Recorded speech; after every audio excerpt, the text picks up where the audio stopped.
他没饭吃，他没吃饭，他饭没吃。Can you tell that the three sentences I read earlier meant three different things? Do you get confused because some sentences in Chinese have reverse characters?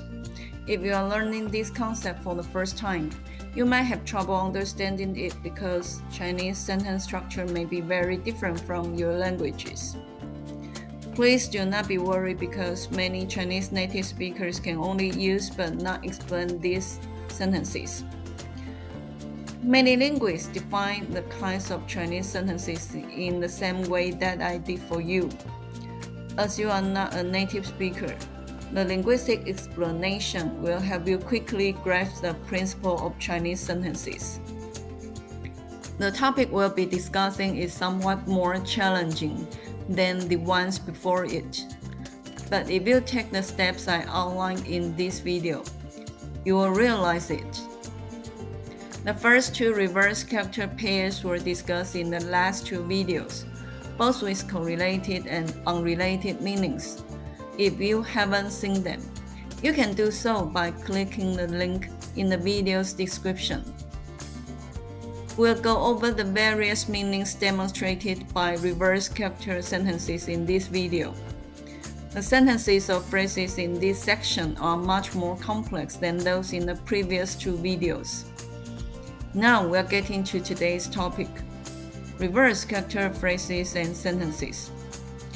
In the following sections, I'll explain some types of example sentences from a linguistic standpoint. Are you ready? Okay, here we go. Let's begin this section with a joke.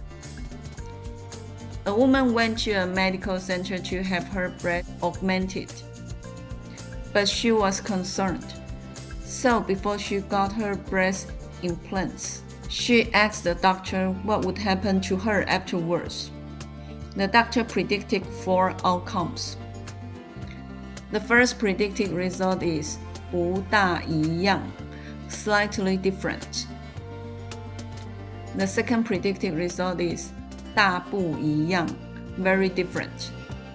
The third predicted result is they might be 不一样大, different sizes. And the last predicted result is 一样不大. Both are minor. Have you ever noticed how the same 4 characters can have very different meanings in Chinese due to word order? Let's look at how different word order affects meaning in Chinese. I believe you will find it fascinating as well. Let's now pay close attention to the 4 sentences structures. The first result is 不大一样, slightly different. In this sentence, the adjective 不一样, which means different, is used. To soften the tone, we add 大 after 不, making the entire sentence 不大一样. Therefore, 不一样 and 不大一样 both mean different and slightly different, respectively. I'll give you more similar examples. 你餐餐都吃这些不大健康吧? The meals you eat are not very healthy, right? 不大健康 has a softer tone than 不健康. If you want to express your thought on another person's diet but don't want to be too direct, add 大 after the first character, 不. Likewise, you can apply this rule to other situations, like 不开心, not happy, a normal tone. 不大开心, not very happy, a softer tone. 不好, not good, a normal tone. 不大好, not very good, a softer tone. 不愿意, to be unwilling to, a normal tone. 不大愿意, to be not very unwilling to, a softer tone. For those similar phrases, If you want to make a strong tone, you can add 很 before 不. For example, 很不开心 very unhappy. 很不好 very bad. 很不愿意 to be very reluctant. Now we talk about the doctor's answer for the second result. 大不一样 very different. In this phrase, 大不一样, 大 is put in front of the adjective 不一样 to emphasize the degree of difference. I'll give you more similar examples. 你这样说是大不敬哦。Your words are extremely disrespectful. 大不敬 has a stronger tone than 不敬. When you find another person being disrespectful, especially to one's elders or seniors, use the adjective 大不敬 to remind him or her that his or her words are very disrespectful. We now put 3 other examples to the test once more. To emphasize the tone, use the character 大 before 不相同. 大不相同 very different. 大, on the other hand, does not appear in front of 不好 to emphasize the tone. That means we can't apply this rule to all similar Chinese phrases. I believe it is a type of collocation. Once again, we can put 大 in front of 不愿意, making 大不愿意 to indicate to be very reluctant.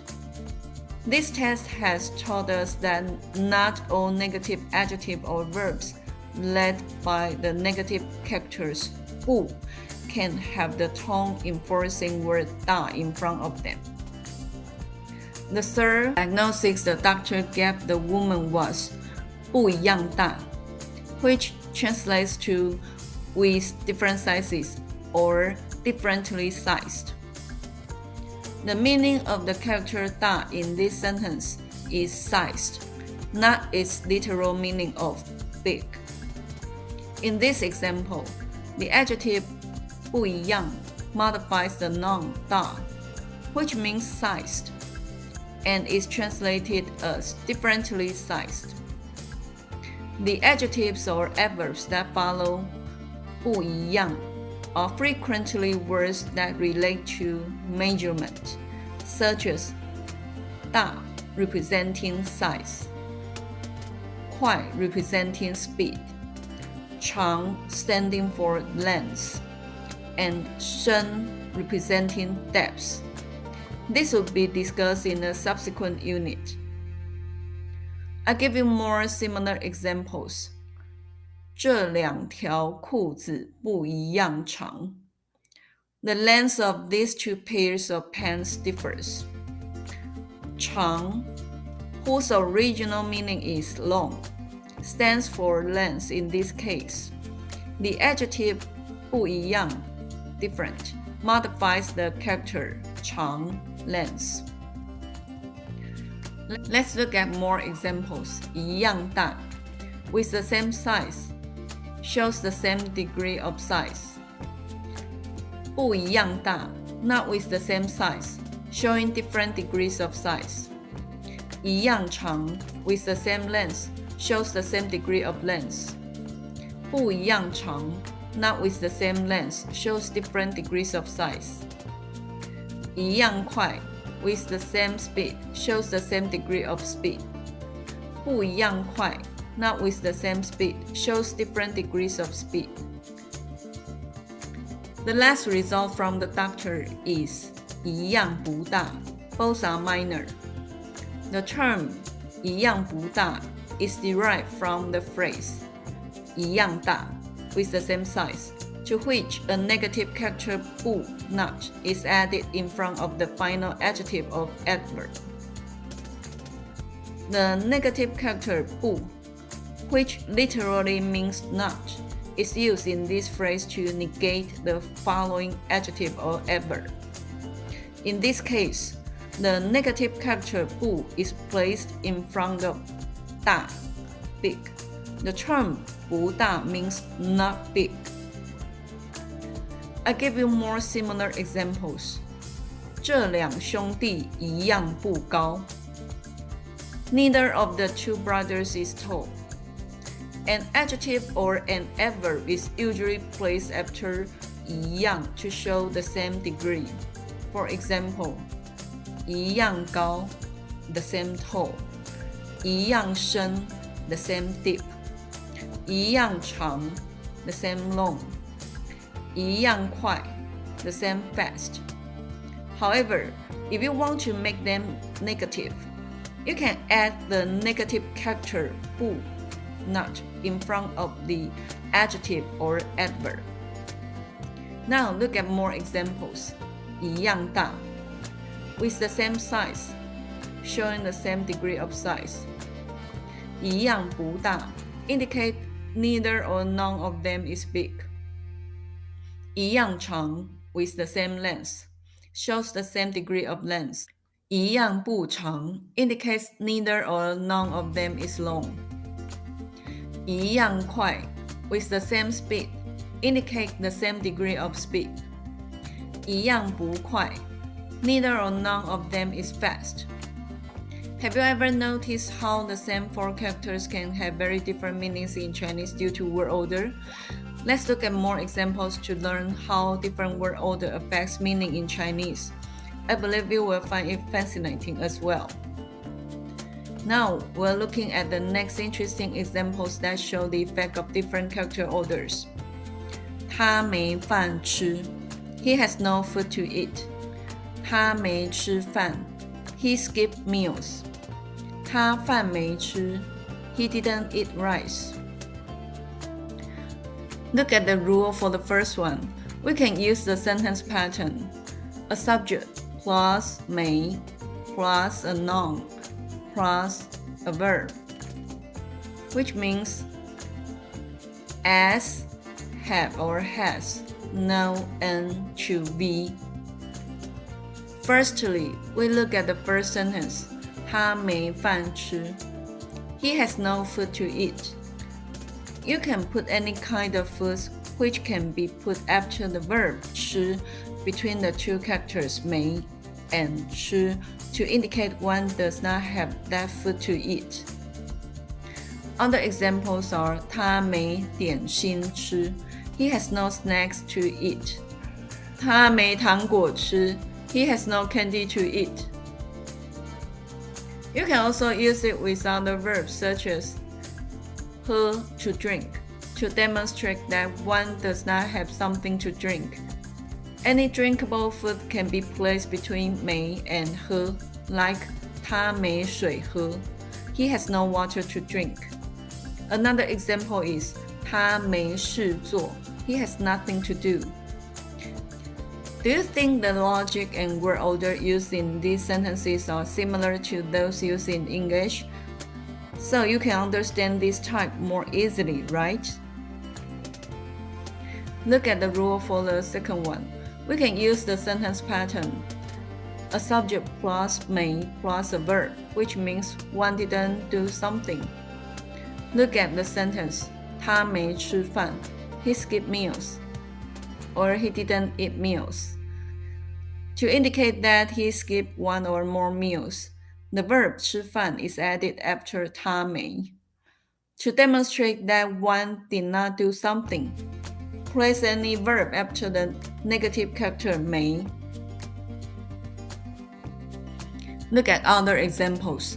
他没睡觉 He didn't sleep.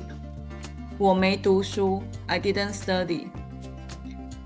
他没回家 He didn't go home. In the four cases, the verbs 吃饭 to eat meals, 睡觉 to sleep, 读书 to study, 回家 to go home are all made negative by adding the negative character 没 didn't in front of them. Look at the rule for the third one. We can use the sentence pattern. A subject plus a noun plus 没 plus a verb, which means someone left something unfinished. Look at the sentence. 他饭没吃. He left the rice uneaten, or he didn't eat the meal which was prepared for him. In some cases, the object of a transitive verb can be placed between the subject and the may plus the transitive verb. The object of the transitive verb 吃 to eat in this sentence is 饭 rice, which is placed between the subject 他 he and the negative character plus the transitive verb 没 plus 吃 didn't eat. In this case, such a sentence demonstrates a deliberate decision to give up performing an action. So the entire sentence 他饭没吃 implies that he ate anything other than rice, or that he did not eat the meals that were prepared for him. Look at other examples. 他蛋糕没吃 He didn't eat the cake. 他青菜没吃 He didn't eat the vegetables. 他工作没做 He didn't work. All of the cases show one deliberately chose not doing something. The next set of sentences we're going to talk about are 志明都喜欢谁谁都喜欢志明谁志明都喜欢志明谁都喜欢 The sentence which shows the first order is 志明都喜欢谁 Who does 志明 like? The interrogative character 谁 equals to who in English. An interrogative typically comes at the start of a sentence in English. In contrast, an interrogative in Chinese is typically used at the end of a sentence. The sentence 志明都喜欢谁 is a typical Chinese question.